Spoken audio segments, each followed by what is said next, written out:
All right, everybody, we're gonna get started. I know we started a little late, but we had we're having a rainy day and it's like hard for people to find parking and things like that. So thank you all for coming out. I'm Viva Padilla, I'm the owner of Arte Literario, and I'm here, and I'm honored to have Lupe Carrasco here. She's done some presentations here before at my old location, and I'm just super happy that she's joining us for a teaching on history of ethnic studies. As you know, many of us are not,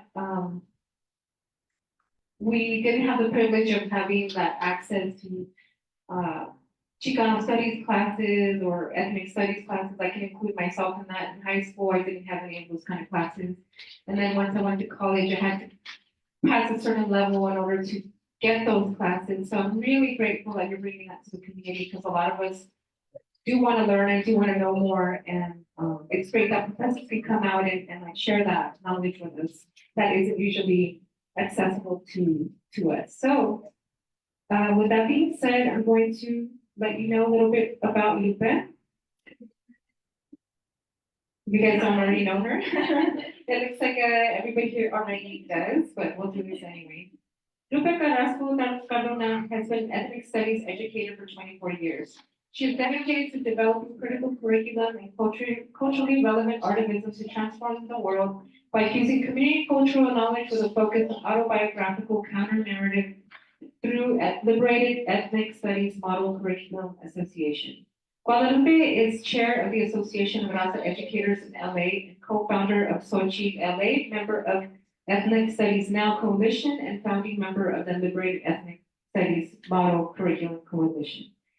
She earned a BA in Chicanx and Latin American Studies from UCLA and a master's in Curriculum Instruction, Language, and Literacy from ASU. She is now pursuing a doctorate in educational leadership at CSUN. Guadalupe has spent her life and career remembering herself and helps others on their quest to tell their own stories. So without further ado, give her a round of applause. Thank you, Lupe, for coming. Thank you, Viva, for having me here to have this conversation and this really great gem of the Boyle Heights community. So thank you for your work and what you do. So, history of ethnic studies. You know, there are people who get doctorate degrees in the history of ethnic studies, and they only are able to really capture a sliver of what ethnic studies is. You know, with a whole doctoral pursuit. To answer that question. So there's no way I could really capture what that is exactly. I can capture a perspective of ethnic studies. So in order to do that, I wanted to start with a little bit of like a personal background. Just as how ethnic studies came into my life. And so Viva, you brought up a really good point about not having access to, Raza studies, Chicanx, Latinx studies, ethnic studies in your high school career. And that's, essentially, I'm sure, all of us have that same experience. And so I think when I think of that, it's very complicated,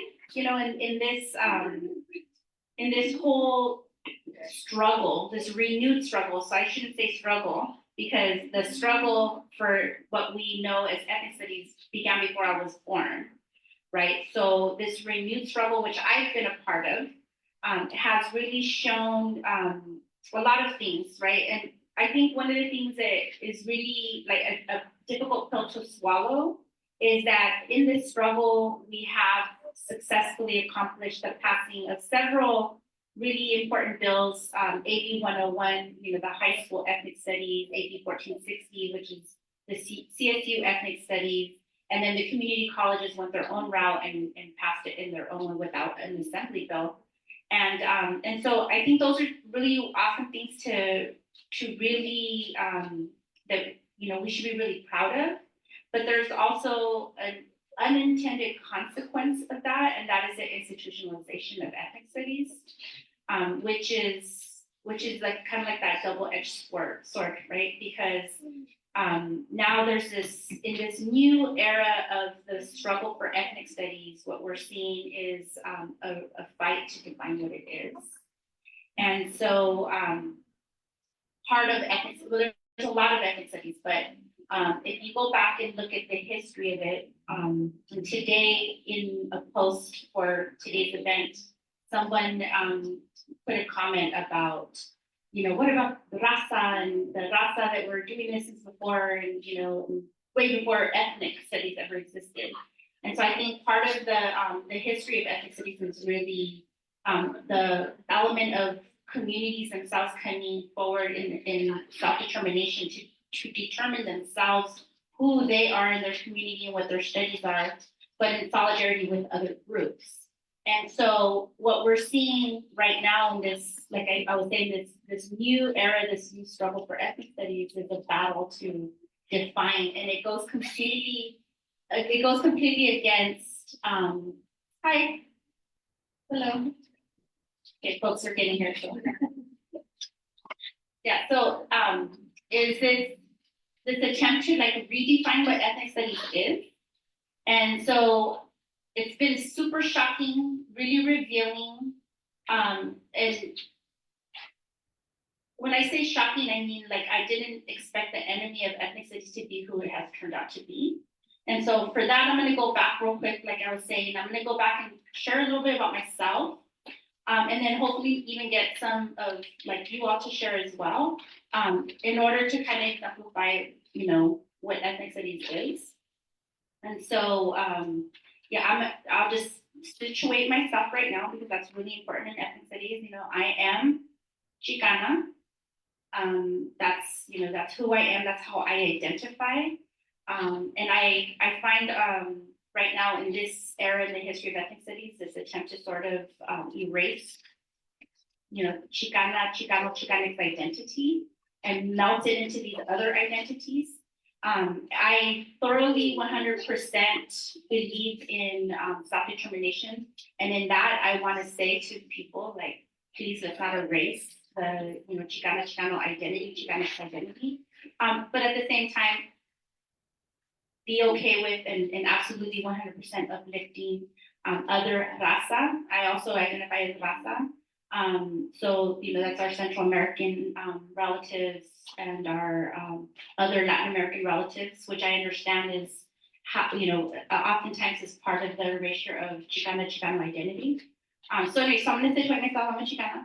I was born in New Mexico. I was raised in California. And I was born to two migrant farm worker parents. They weren't migrant farm workers as adults, so that's really important to also say. Like, I wasn't raised by people who were working in the fields. I was raised by people who once worked in the fields with their parents, and that's an important distinction. And so, what that created in me, it was a consciousness from a very young age about class, about ethnicity, about race, about gender, about all of these things, right? And about the part of my identity was an identity of being one with oppressed people, not just farm worker people, but oppressed people. So I was very conscious of that at a very young age. But in my father, it created this situation where my dad became an activist at a very young age. Whereas my mother was like anything but the field, like anything to get out. There's so much energy over there. Come in, everyone. Come in. Hello. Rain plus parking plus LA equals a lot of this energy over here. Hello.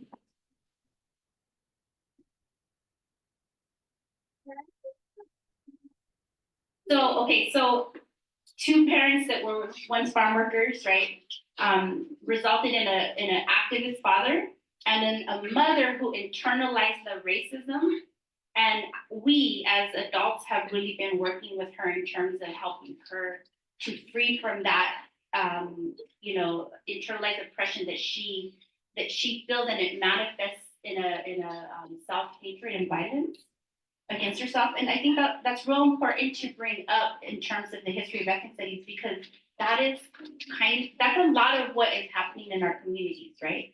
Where you've got people who resist, and then you've got people who assimilate, right? And then they come into our classrooms and we're dealing with these things. And I feel like in my own family, I have a little bit of both of them. So growing up, being a very conscious Chicana at a very young age, but also not having a lot of the historical context because we weren't receiving ethnic studies in schools. We weren't receiving Raza studies in schools. Was very confusing because on the one hand, I had this like consciousness, but on the other hand, that consciousness was telling me to be proud of who I am and where I come from, but my friends around me weren't. Right, my friends, there was a lot of horizontal violence that was existing. I grew up in Oxnard. Oxnard at that time was like the teenage pregnancy capital of the state of California. And it came out in my cousins, and I'm gonna tell you right now, I have a 29-year-old son, so you can kind of do a little bit of math and figure out, how I fell into that. So, but at the same time, that was, around the time of Proposition 187. And a lot of the anti-immigrant sentiment that was happening at the time that my brother and a lot of us got involved in. Okay, so I know a lot of people just got here, so I'm gonna kind of like I want to do a little yeah, just a little bit, yeah, please, yes, yes. So I'm gonna stop a little bit. So I'm gonna ask the question, and I'm gonna answer the question with you all. Like, who is it that taught you all that that knowledge is not necessarily something that comes from a book, and that you are part of something great? Like, who was the first one that really taught you that? So let's think about that, and if we could share, like, who was the first one that taught you that? And when I'm talking about books, I'm not talking about the arte books, right? I'm talking about like the textbook, the books that are brought into the mainstream classroom. Who was the first one that taught you that that knowledge doesn't necessarily come from those places, and that you have something to offer? Okay, I'm gonna pass the mic. If you give your name and then share a little bit, yeah. Hello, my name is Ray. And I would say definitely reading Chicana authors. I was like, oh wow, they have like very similar experiences and thoughts. And then I thought what they were saying was very powerful, and then I just really felt like I had like knowledge of my own and experience to share with the world. And I don't know, it was nice. Probably I'm trying to think like it was like high school, so maybe like 16, 17. 16, 17, who was it that brought, so was it a teacher or you just? No, it was a Chicana author. So I've never read anything like that, and I was like, oh, this is very different. This is something I can connect with. And I thought what she was saying, just the living. There's so many things you can pick up on, like, well, this is racism, or this is going to underfunded schools, like the same problems, part of a bigger issue. And it's not something that I can learn. It's just it was just her talking about her experiences. Yeah. So, but so a teacher didn't bring that book to you. You found that book. You came to a place like that and you found the book. No. Those are important distinctions. Yeah. So not kind of teacher. Yeah, I just like to read. So. Does anyone else want to share? Like, who taught you that knowledge? I see. Yeah. Okay, well, I was the author. I just don't remember The author. name. Okay. Yeah. Who else would like to share?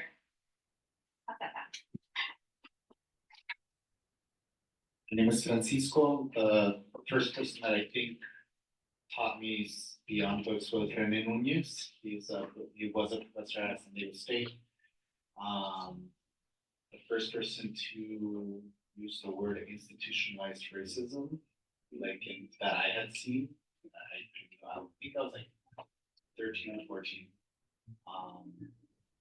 And it was like a mind-blowing concept for me to understand, which I had never read. Right. Yeah. Thank you. Does anyone else want to share? Anyone else? Thank you. So yeah, so I was very fortunate because the first person that did that for me was my father, who was very much his background work, working in the field as a young person and seeing the treatment of his family, and then specifically my grandmother, who I was named after, who I never got to meet, because being, she was probably less than 10 years older than I am now, mother of 12 and grandmother already of many of my cousins, who passed away at a very young age because of the racism, the institutionalized racism that she felt but didn't have a name for when she entered into, to get healthcare, basic healthcare. And so at a very young age, she died of something that was curable, right? Something that somebody else could have received care for. And so that resulted in my father at the age of 23 founding a clinic for the people in the rural community. And so I say these things because a lot of times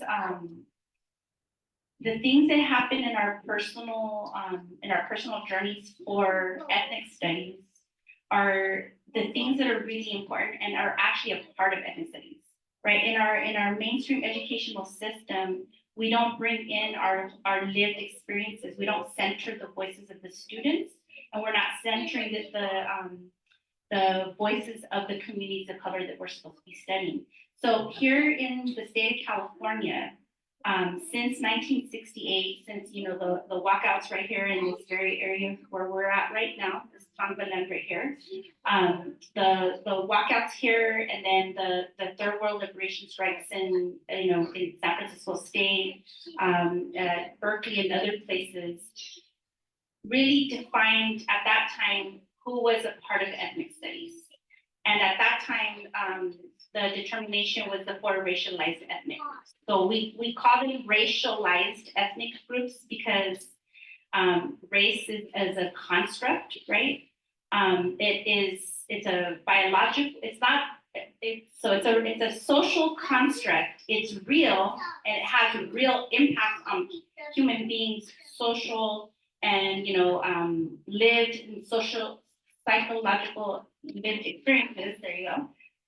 It has a real impact, but it isn't actually real. So we refer to it as racialized ethnic communities. And the four ethnic communities are, do we know what the four racialized ethnic communities of ethnic studies are? Anybody? Yes. American, Native American. Yeah.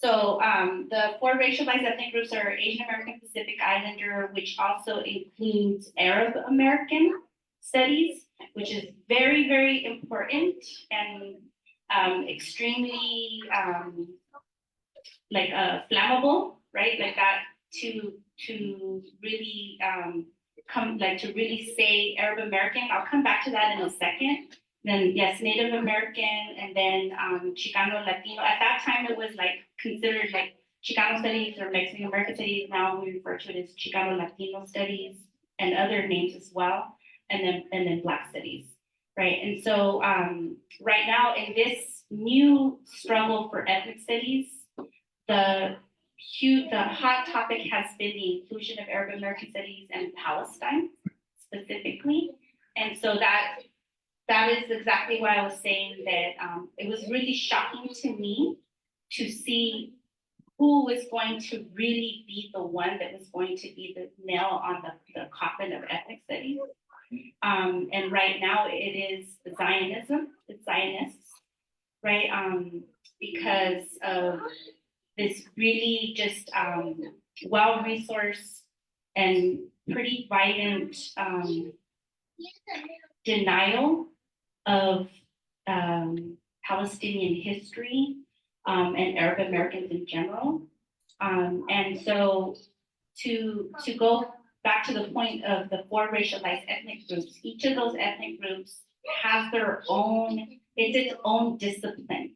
And I think that's something that a lot of people are very, they kind of, ethnic studies is erasing each of the groups. What they don't understand is ethnic studies is specific disciplines that come together under ethnic studies. So, Chicana, Chicano, Chicanx studies has its own frameworks, its own pedagogies, its own ways of knowing, its own epistemologies, its own self-determination. So no one from another group can come in and redefine what is Chicana, Chicano, Chicanx studies. And that goes for the other ethnic, racialized ethnic groups as well. And so in this wave right now, this new struggle with, especially since October 7th, but definitely since before, there has been a real concerted effort to remove Arab Americans from ethnic studies, which is really important because, as we said before, AB 101, which is the high school requirement, and AB 1460, which is the CSU requirement, and then the community colleges, if they're implementing ethnic studies, then part of ethnic studies is Arab American studies, and including Palestine. And so I, as a Chicana, that's what I had majored in, as Eva had shared earlier, I have no authority, we have no authority to say that Arab American studies isn't part of Asian American studies.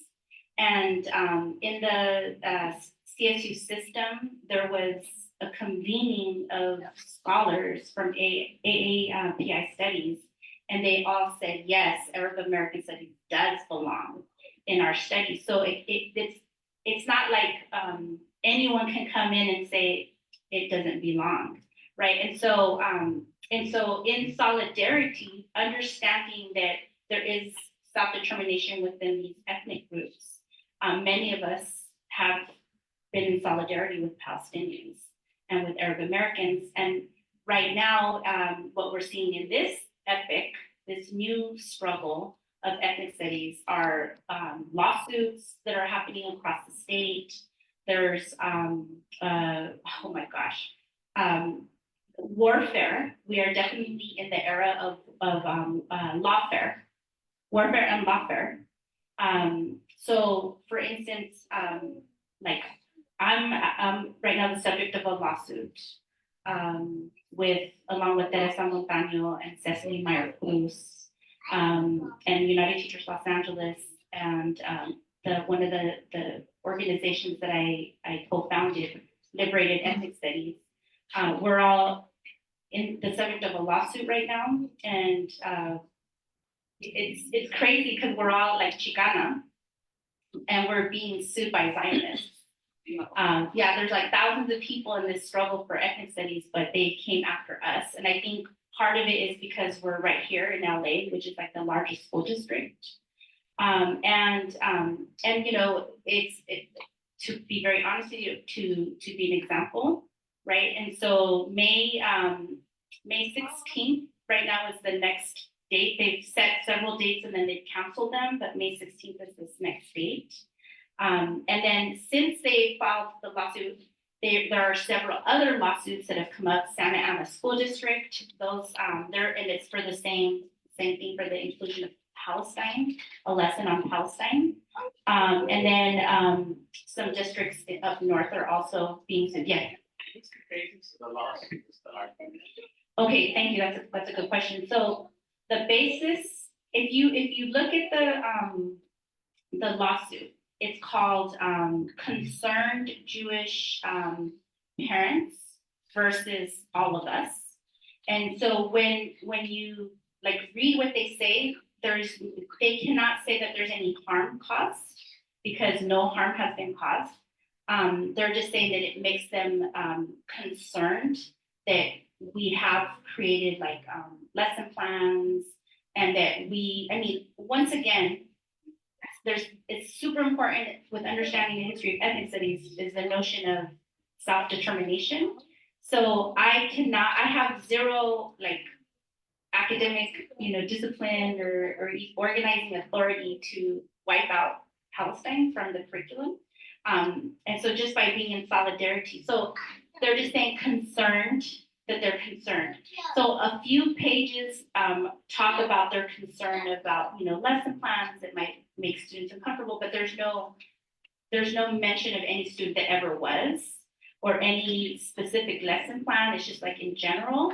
And then this is very interesting, at the end of September, a year and a half after the first serving of the lawsuit, they said that the plaintiffs had until October 2nd of 23 to add names, because they were just John Does against us, suing us, just concerned John Doe parents.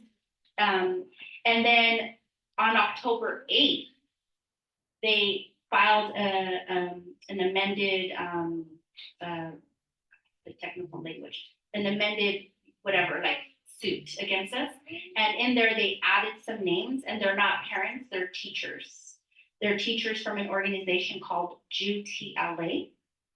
And it's really interesting because I'm the chair of the Association of Raza Educators Los Angeles, which was founded back when Prop 187, was a threat back in 1994.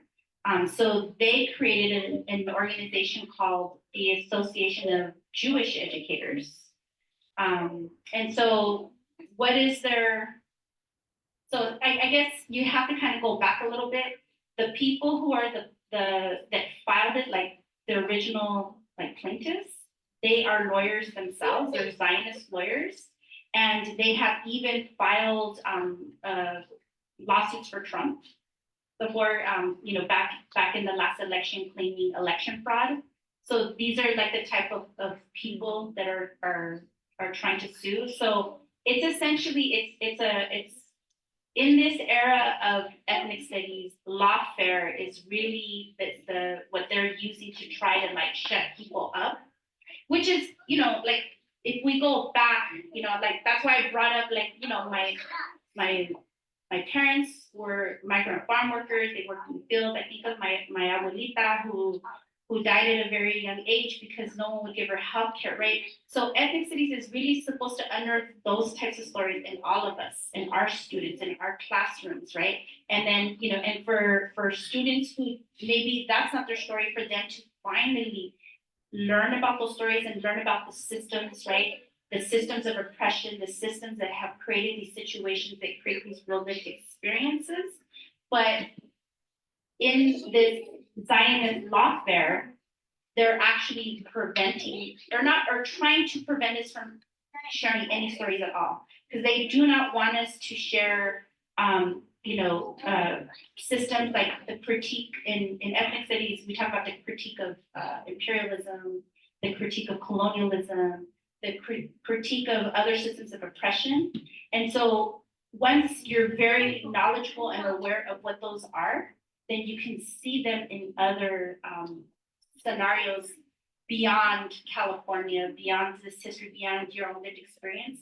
And I think that's a real fear, is then you can start to see like that is the system of oppression that is plaguing what is happening in Palestine, right?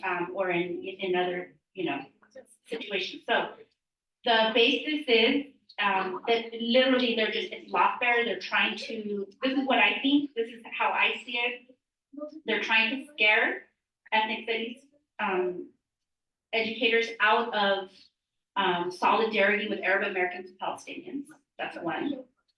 They're trying to bankrupt us because if I didn't have a pro bono attorney who is anti-imperialist, who believes in this work, doing this, representing us, then they could bankrupt us, right? And I learned so much about how they could bankrupt us. So I'll give you an example. One of the things that they want from us is every text message, email, Google file, etc., that has certain keywords in it. Ethnic studies, right? Chicano studies, Raza studies, Zionism, Zionist, Jewish. There's a whole Palestinian. There's a whole list of words. So if we were to have to give them everything, like literally, that's why I had a hard time trying to find the specific PowerPoint I was looking for, because if I type ethnic studies, thousands of things come up. So I would have to provide that to the court. So this is how they bankrupt you. Every single text message or email or file has to be formatted in a way that is like the legal format. So that would mean that the attorney and the attorney's office would spend thousands of hours having to format every text message, etc. That all of us. So another thing that is happening with this lawfare, it's happened to me separate from the lawsuit, and it's happening. Like if you know people who are actively fighting for ethnic studies, supporting ethnic studies in the state of California, this has probably happened to them.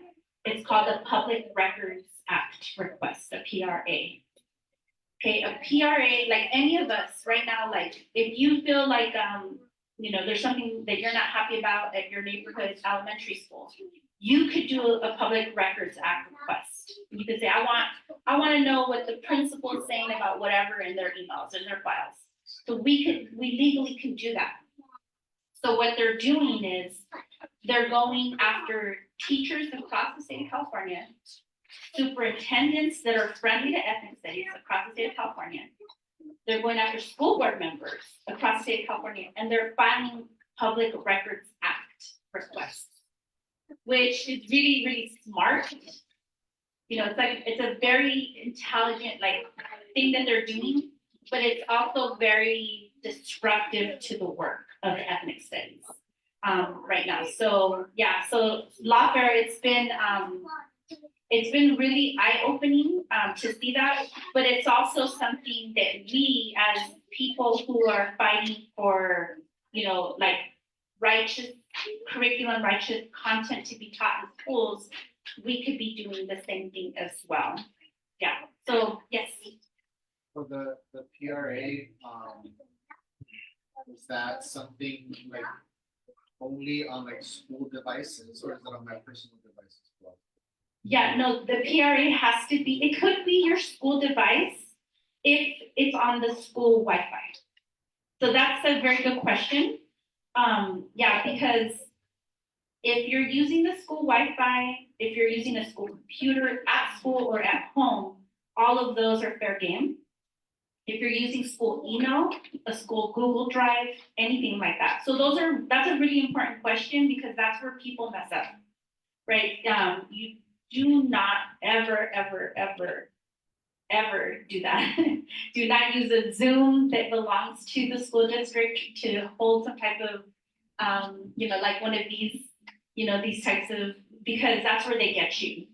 And they're very, very good at using those Public Records Act requests to do that. Yeah. But I can text like my neighbor. Yeah, absolutely. Yeah, you could even, you can be at a rally. There could be students at the rally. I mean, you just can't use the school resources, which is what blows my mind, because the Zionist groups that they added to the lawsuit against us, their URL is AJELAUSD.org or com or something like that. So they're actually using that LAUSD in it, which I know for a fact if I were to be doing it, I would already have gotten super hip, but they, for whatever reason, get away with it. And so, so I think it's so crazy, the trajectory. I've been part of the struggle for ethnic studies for quite some time. I've been a teacher for 24 years. Like I said, the struggle for ethnic studies came way before me, before I was even born. Some people would say even over 500 years, right? That's how long we've been fighting to not have our books be burned and to be silenced. It's been a very long time.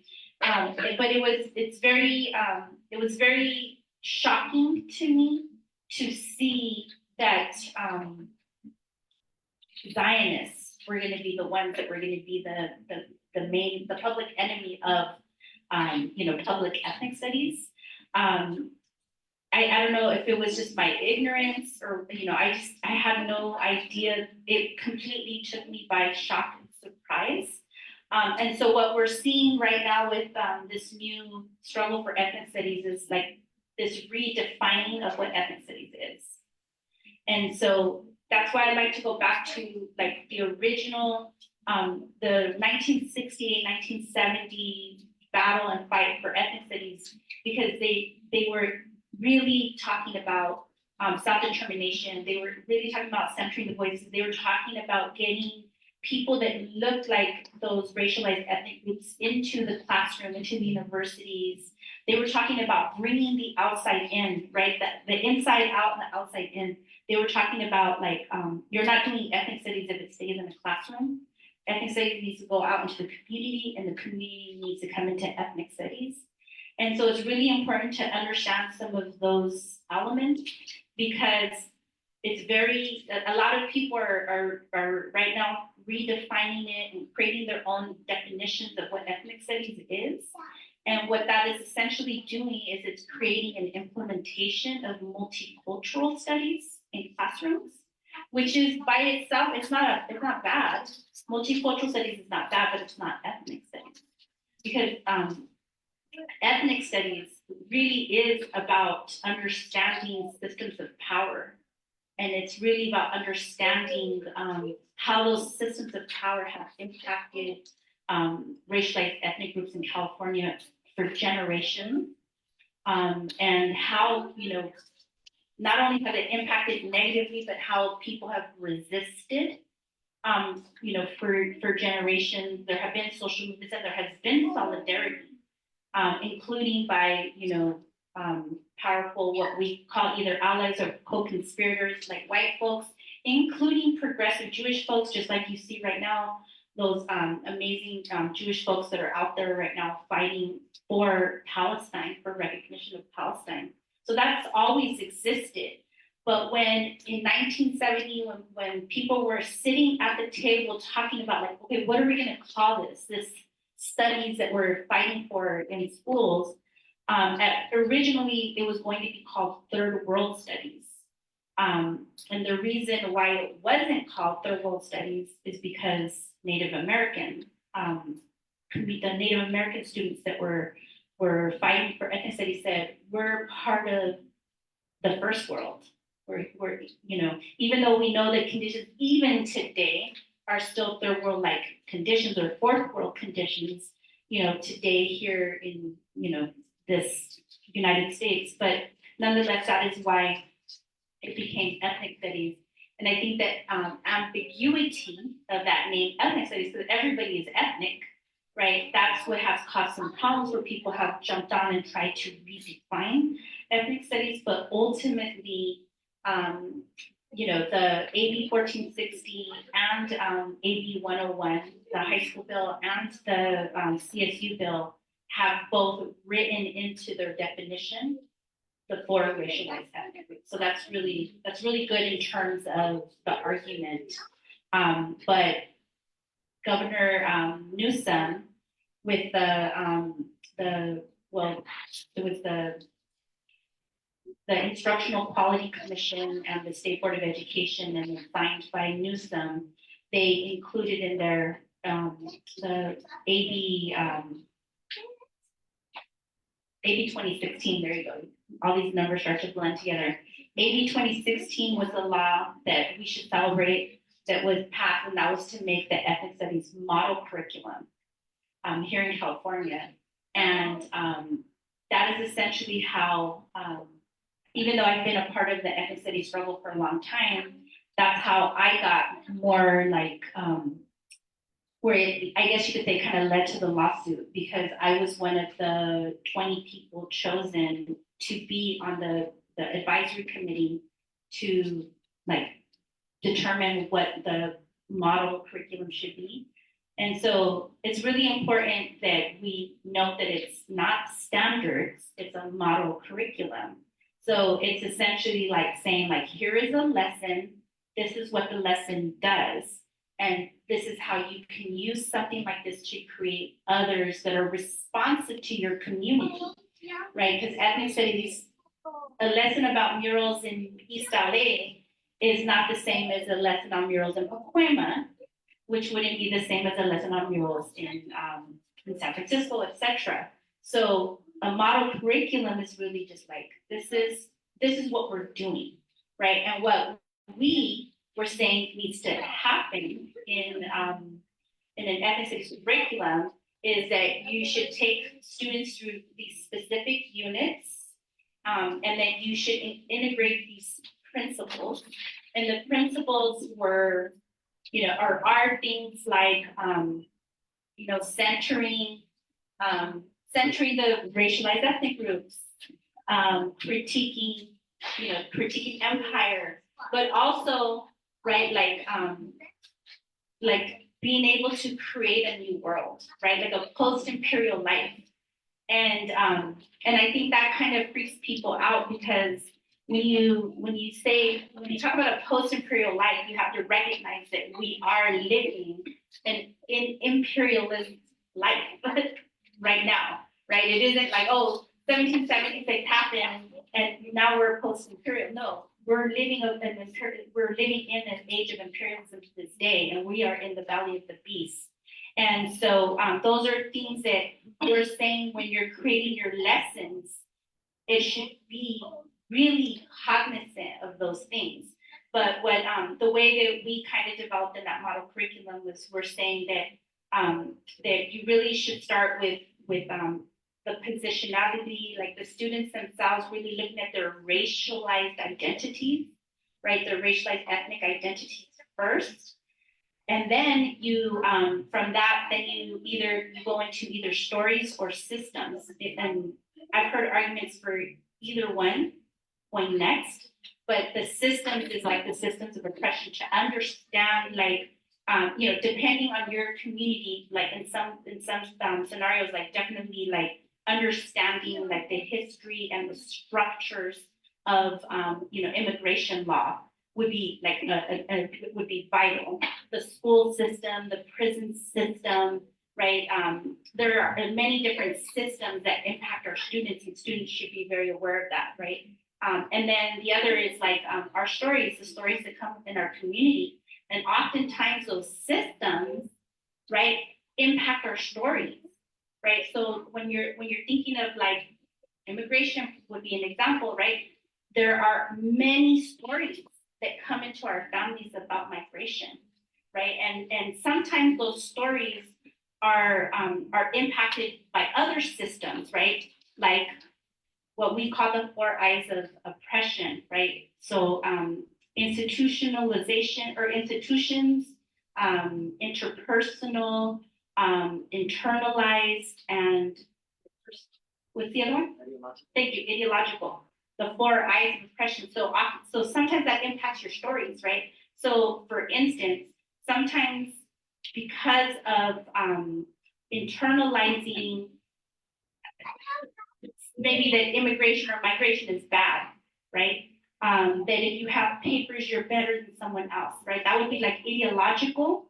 And then sometimes we internalize that, and then that impacts what they call like sometimes like horizontally, right? Where we start to treat one another in such a way based on those things that we internalize, right? So we were saying self, stories, systems, and then you start to go into like, but we've resisted. It isn't like we just sat around. There's been arte, there's been these books, there's been these movements, there's been, these like middle fingers that have gone up, right? There's been these like, no, sorry, go ahead and try to sue me, but it's not gonna shut it down, right? But that has always happened. These social movements have always happened. And then how do those happen? They must happen with solidarity. Like we must come together, whether it's your issue or not. And that is, as we know, very scary. And we know that that's very scary because it's very powerful. And that's when you start to see the more like the repression or oppression that has existed. So when we were framing out the advisory or framing out the curriculum as part of the advisory committee, it was good. We were saying there's not enough time. We need more time. This isn't enough time. And the state of California was saying, sorry, like there's, we don't have any money. We can't convene you to do more with the curriculum, even though they weren't paying us, we were volunteers. And then eventually, Stephen, no, not Stephen, I was say Stephen Motor, but it's not. Ben, my goodness, I always forget their names, which is really good. These like crazy Zionist people in power. The Senate Ed Committee, basically of the state legislature, they were looking at the model curriculum that we had said, okay, fine, it's not good enough, but fine, let's push this forward. They saw a lesson, it's an intro to ethnic studies lesson on social movements, and it had a list of social movements that students could study. And in studying those social movements, they would come together and like share out these projects on these social movements. And so it gave an example, a list of potential ones. It didn't say they must study these, it said potential. And one of them was boycott, BDS, boycott, divestment, sanctions. And that just, it hit the fan. This was in 2019, like right before the pandemic. And so that's where I went from like, my mom's leaving me messages on my voicemail to like the Wall Street Journal leaving me messages on my voicemail. And other like very conservative news outlets wanting to get comment on the, I don't know, wanting to get comment on the model curriculum.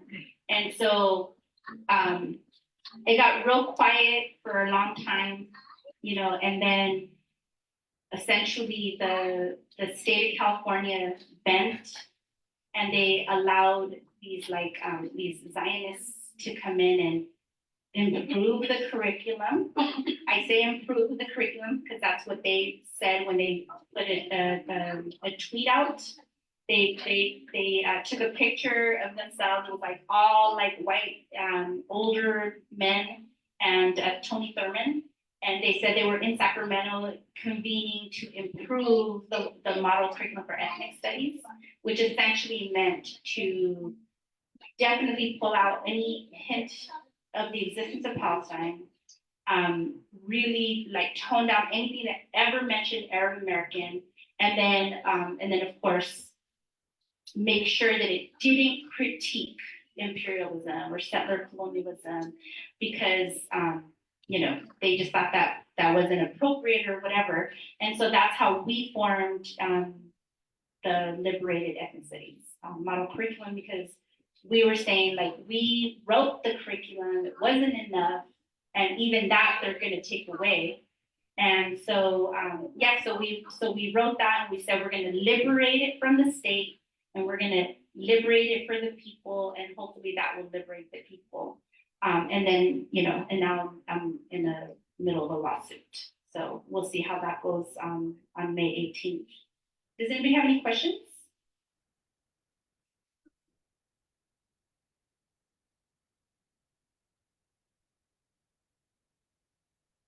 Are there any questions online?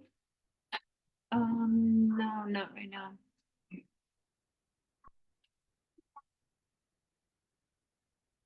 Okay, yes, yeah, and then we'll go back up.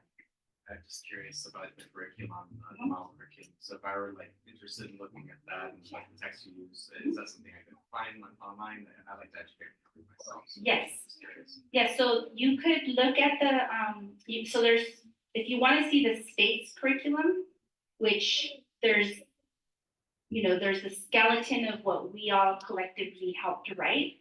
You can just Google California Department of Education ethnic studies model curriculum, and you can pull. It's like a Word document. You can download a bunch of chapters. If you want to look at what the liberated, just go to liberatedethnicstudies.org, and then there's a tab that says curriculum, and you can just go. There's 6 chapters. There's Intro to Ethnic Studies, Black Studies. Chicana Latinx Studies, Native American Studies, AAPI and Arab American Studies, and then there's the Relational and Comparative Ethnic Studies, and you go in there and you can just download all the lessons and slides, It's not like super complete, it's not full. We're all like, full-time teachers or professors, and we're creating as we go. There's a bunch that are about to get published. So we're like constantly working, which is why like these lawsuits and these PRAs and all these things that they do are so effective, because it really slows you down from doing the work. Yeah, so that's essentially where you can get that curriculum.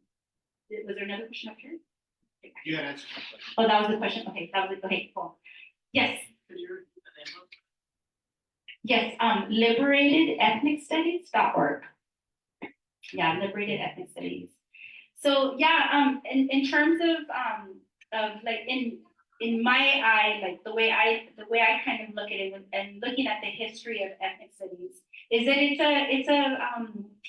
it's a discipline that was born from struggle. It's the only discipline that was born from struggle. People were kicked out of school, people were beat up, they were jailed, they were killed in some cases, right? For the opportunity for us to be able to see ourselves in the curriculum. And that struggle continues to this day. So it's the continued silencing of the ancestors, right? The continued silencing of our people. It's a continued silencing of the next generations for them to not have access to that. And so, I think that is the kind of problem with the fact that we institutionalized it, because now we have a whole other set of issues that we have to deal with, which is like the well-resourced people in positions of power who are redefining. And there is a lot of research that shows the very positive impact that ethnic studies has on students, but those were done in classrooms where real ethnic studies was being implemented. And so the issue that we have is, as the graduation requirement rolls out, who's going to teach ethnic studies? Who's going to teach ethnic studies? So right now, anyone with a social studies credential can teach ethnic studies. Okay, and that's really, really problematic. I have a social studies credential, and I know I was prepared, but that was because I majored in Chicana studies and Latin American studies, right? And I've also been on a pursuit to, like, I know that I am a student of ethnic studies right now. I'm a student and I'm an organizer of ethnic studies, and I can facilitate ethnic studies, right? But I'm not like the, expert on ethnic studies. And I don't think anyone fully is ever, right? And so that's really, really important. So that's one issue, is who's going to teach it. So right now there is a study, San Jose State University did a whole study where they broke down all the universities that are preparing teachers at the highest rates throughout the state of California to teach social studies, or to get a social studies credential. So that's like the CSU system, and I think like Azusa Pacific, a couple other of the private schools, but mostly the CSUs. They broke down every single program requirements. I think only CSUN, in their social studies subject matter preparation program to teach social studies, had a Black studies class in there. Every other CSU and university either had zero like requirements, and many of them, not only did they have zero requirement, but they didn't even have an offering as an elective to take an ethnic studies class, any of the ethnic studies, right? And so that same study also broke down the CSET test, right, which is the test that you take to prove that you are subject matter competent to teach social studies. And they broke down every single point of what you're being asked to know in social studies. And so I think it was like 190 like points.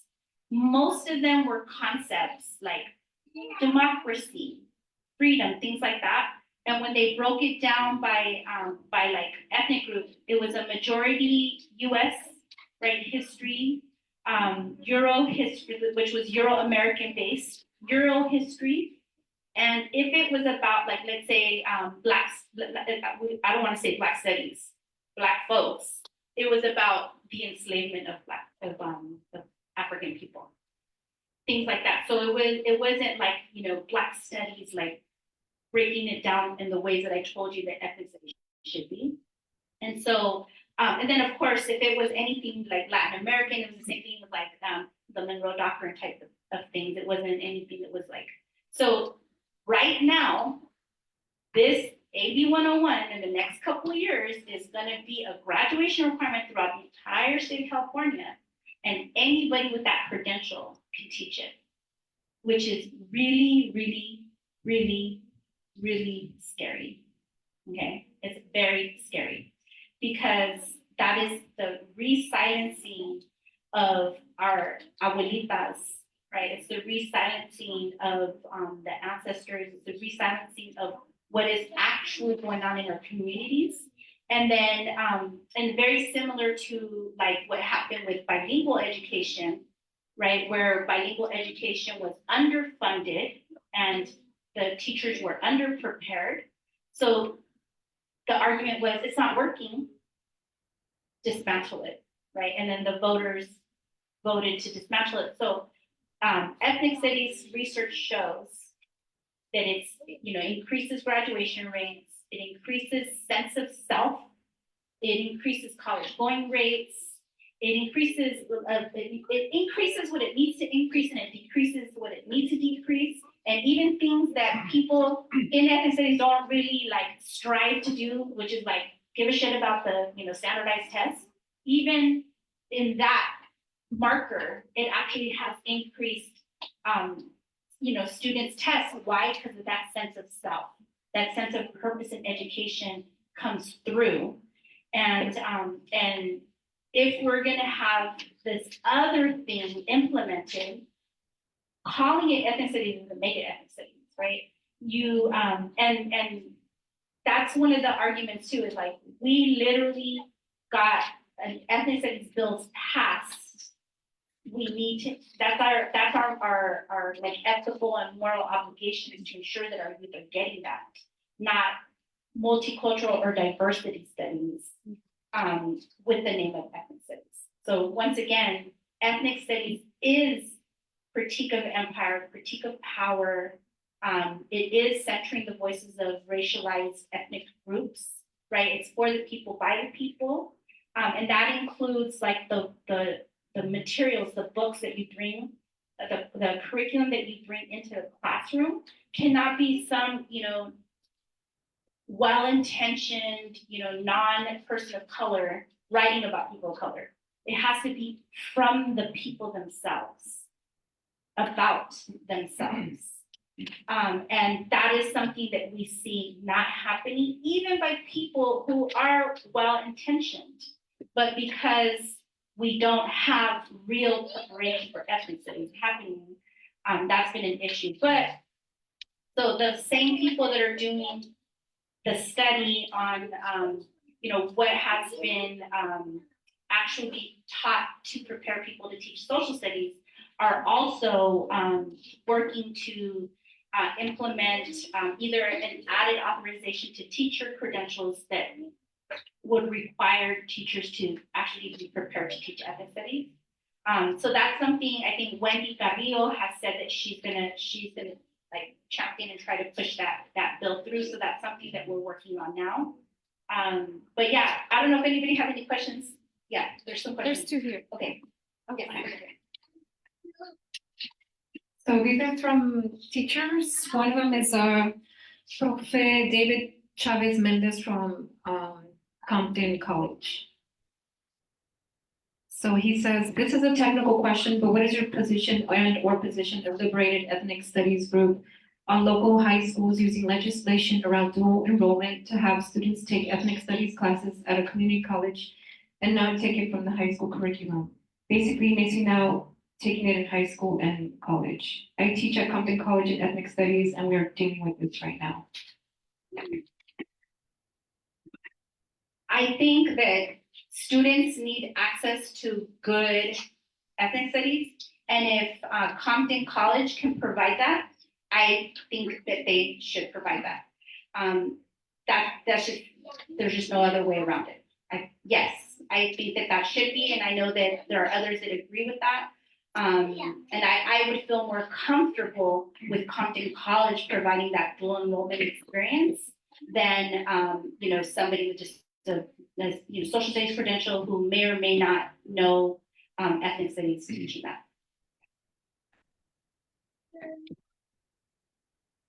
And this one is from Belén Carrasco, teacher also. She said some teachers using the Department of Education model curriculum are saying that some ethnic studies is better than no ethnic studies. How can we address this? So, I would say, once again, ethnic studies is not something that can just be redefined and watered down. And so, and it has to be responsive to the community. So the model curriculum by the state is, once again, it's only a model. It was never, ever, even if we had, a whole year to make it as great as it should be, it's a model. They're not standards. So it's really, really meant to be something that you look at it and you use it as a way to understand how to get into whatever content you want to teach in your classroom. So once again, it's like ethnic studies is community responsive, right? It literally should say, okay, who's in my classroom, right? And it should adjust to who's in the classroom. And it really should even adjust to the person that's facilitating the learning, right? All of us have our passions that we're very knowledgeable in, and you should bring that into your classroom if it's ethnic studies, because if you are passionate about it, the students will be too. And as long as you are using that content to pull out certain concepts, like understanding racism, right? Understanding colonialism, understanding the many, many, many concepts of ethnic studies. So I would say that teacher should really reflect on whether or not they're actually critiquing systems of power, and that if they're actually, doing that from a perspective that is centering those groups, then that would be fine, as long as it's community responsive and as long as it's actually critical to this system. Yeah. Is there another question? I think back here there was a question. Okay. Yes. Okay. So right now, what we're seeing right now are so something that I'm trying to be more mindful as an educator is in ensuring that students know that they can major in ethnic studies. They can major in Chicano studies. They can major in Black studies, AAPI, Arab American studies, or ethnic studies. Even if they have a passion for something else, they can double major. I think that's going to be something that's going to be very, very, very important, is that we need to make sure that the next pipeline of students going through educational systems are prepared, because otherwise we're going to get that. We're going to get somebody who has that attitude of just be safe, just go with what the state is, letting you do, which the reality is the state never said that you couldn't teach something outside of that model curriculum. Hence the word model, right? It's not a framework, it's not standards. So something going forward that's really important is ensuring that we really inspire these youth to go and to study, even if they don't come back to be a teacher. It's going to be real important that, as you know, if they're in engineering, if they want to write, if they are, and whatever it is that they want to do, that they have that really good ethnic studies lens, so that we can start to see real systemic change. Just having students of color in positions of power is not enough if they're replicating the same thing, right? It's just not enough. Like I'm not happy with, oh, you know, I have like 30 of my students went to UCLA and then they came back and did the same thing. That's it, you know, that doesn't make a real change, right? All it does is create a really confusing scenario in terms of like that horizontal violence that plays out, which we see definitely in our Los Angeles Unified School District, where you know you've got people of color in admin positions who are doing the same work. They're still they're still the empire. They're not really they're just rolling out programs and they're causing harm to teachers of color, and they're causing harm to students of color, which is that's not changing anything. And so and another thing that activists at the CSU level currently are working towards are hopefully the obliteration of the TPEs. Does anybody here know what the TPEs are? The TPEs. I'm lucky I did not. I went through right before the TPE scenario. So the TPEs are like these. So imagine if you're like a working class youth and you're inspired, you want to become a teacher, and you get into your college, and then you finally get into like a teacher credentialing program, and then they suck your labor by putting you in a classroom unpaid, right? So you're like teaching, but you're not getting paid, which is very difficult to do when you're also paying tuition, which is crazy. It's like so high this day and age. And then what they do is they have you do these like tests. You have to like record yourself, and you have to submit them. It's very, very, very cumbersome. And we know that it's impacting teachers of color more than it's impacting anybody, especially when we're talking about working class, people from working class backgrounds. It's pushing teachers out because it's also very subjective. So somebody looks at your video of you teaching and they determine if it's good or not. And if it's not good, they'll make you retake it, and it costs.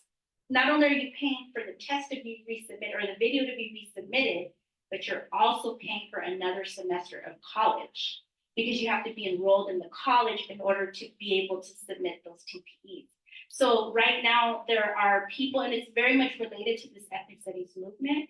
There are people right now who are trying to get rid of the TPEs because California Ed Code does not say anything about that being the determining factor of whether or not a teacher is qualified to teach in California schools. So yes. I'm sorry, I just wanted to, that was my experience. I was studying to be a teacher. Oh, sorry. Thank you. And yeah, I was deterred by that. I went through it and I ended up stopping. I've been a substitute ever since, and I enjoyed that a lot. I love working with children. But yeah, that was a huge thing. So that makes sense to you. It's crazy, right? Yeah, every time I've ever presented on the TPEs, I get hugs. Like even, people are like, I know that you can't, we still have to do it, but it just feels so good to hear somebody that understands that it's completely dehumanizing. And it's a deterrent, and it's gonna prevent, there's a teacher shortage right now, and we really, really, really need male teachers and male teachers of color in classrooms. We need, we need students to see themselves in their teachers, and something like the TPEs, which goes with ethnic studies, is really, really, that issue is really, really going to have a negative impact on students of color. No, I mean, like, for me, I felt that, so for me, I felt that in my heart when you said that, like, because of those TPAs, like I had to do 3 hours, right? Yeah. Student teaching. And during that time I went homeless. Like I couldn't, I had to be in my car. I would spend a lot of time at Cal State LA in the library. And that's how I got straight A, but that's why I was staying in the library that long. And then I just kind of parked around the Monterey Park area near Cal State LA. And eventually I was just thankful that I made it through. You know, I found a friend who offered me a place to stay and she helped me get back on my 2 feet. But it was definitely like my mom couldn't understand, like, hey, you already graduated. You should be stable. And it wasn't the truth. So I was embarrassed to tell her. So I just didn't tell her. I went through the experience because I was embarrassed. Like I was the one in my whole family who had made it to college. I was trying to become a teacher, but to them, they're already like, oh, ya estás graduada, like you're set. And it wasn't the truth. And I was financially struggling. And I was a LA Unified substitute living in my car, trying to get through my credential program. So I definitely want to advocate for us to create some sort of community with our youth because I would now understand that, right? But I don't think my tias or my family understood that there was more struggles ahead of me besides the BA. So thank you. And that right there is an example of ethnic studies, right? She shared her story, and then we have an understanding of like the system that impacted that story and the internalization, right? Like how she felt, her material conditions that were impacted by that. So that's what ethnic studies does, right? And part of ethnic studies is pedagogy, right? Like pedagogically, like you have to understand how to have that community in your classroom where it's safe for someone to share that. Thank you for sharing that. So and to you know, so that was ethnic studies alive right there. That's ethnic studies. Any other questions? Sorry, it wasn't like a little timeline type of thing. I do have one somewhat, but I prefer to do this just to have like more of a kind of a discussion. So yeah, so right now, May 18th is gonna come and we're gonna see if we're gonna have our day in court. It's a really important lawsuit because it's gonna really determine if you know, Zionism is going to win in terms of, you know, teachers teaching in classrooms. I think the people have changed since October 7th, like all around us.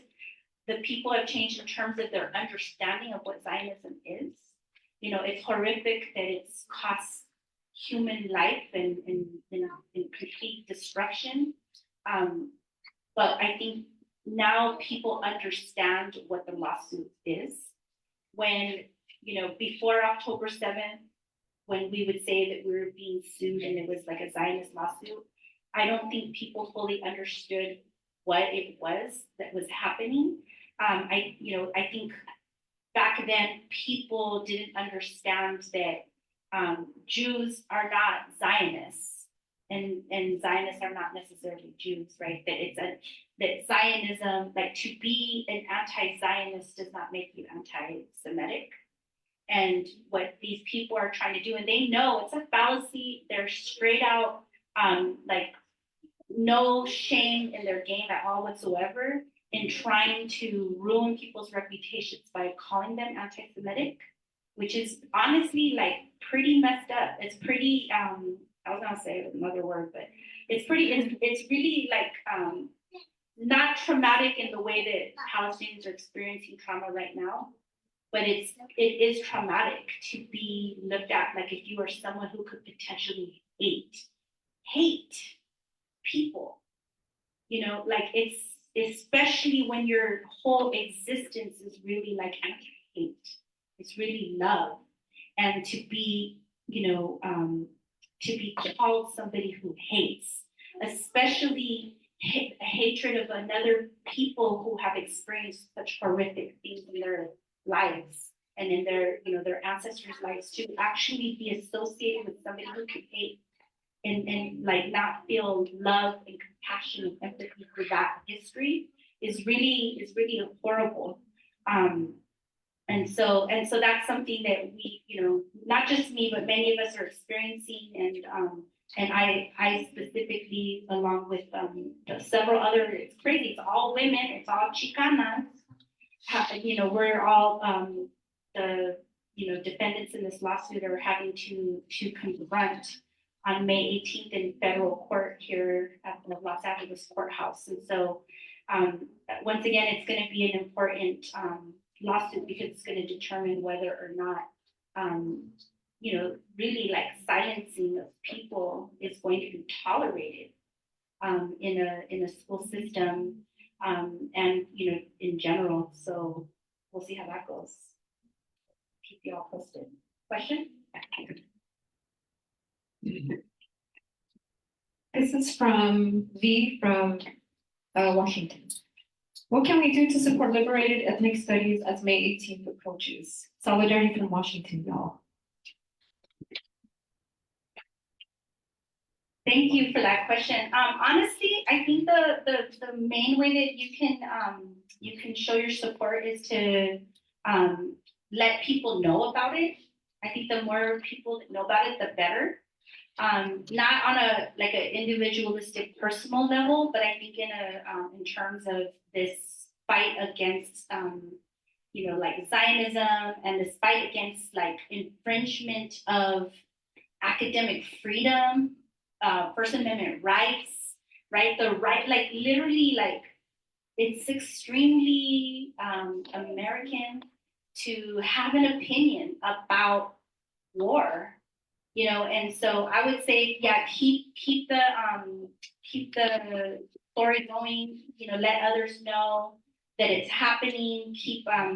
I'll try to, I'm gonna be honest with you, like it's been really hard on my end and on our end to be as like informative to the public about it because we are in the trenches. We are teaching, we're working, we're marching, we're organizing, we're always doing this work. And it's really difficult, it's not like we can have like a paid HR person to like market, what's going on. But the reality is that people do need to know this is going on. And there are, since the lawsuit against liberated ethnic studies and us, there's a few other districts that are being sued. I think our lawsuit is the only one that is naming individuals, like myself, Cecily Meyer Cruz, Teresa Montaño. Our names are actually in the lawsuit.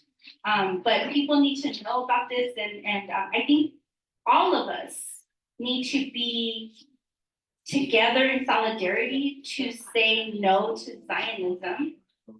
And once again, like I really wish in this part of the history of ethnic studies that I could say we're in, coming together to create curriculum and coming together to build solidarity movements, like I wish that was all that we were doing.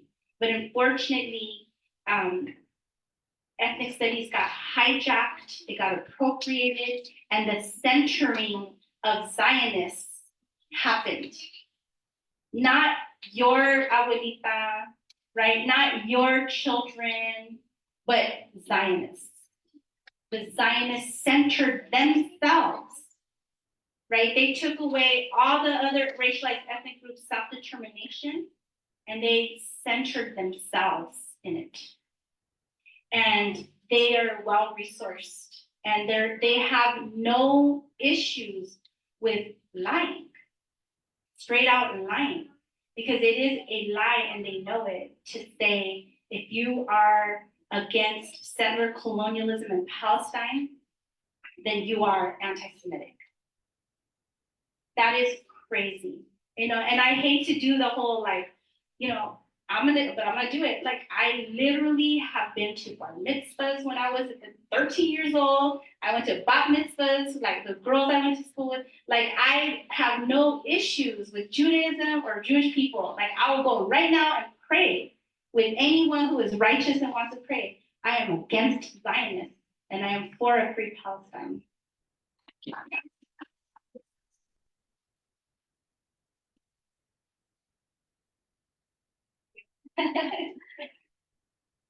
So if there are no other questions, we'll just close the night and feel free to hang out with Lupe, talk to her afterwards, see how you can get involved in helping her spread the word and things like that. So just let's give her a big round of applause.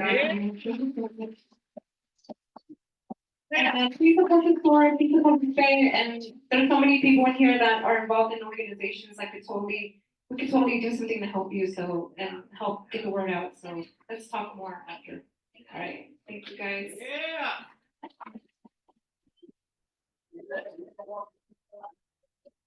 You got Deezer, you got CSO, Yes. you got Deezer here, You should be Orange sure. County CSO, LA CSO in the house.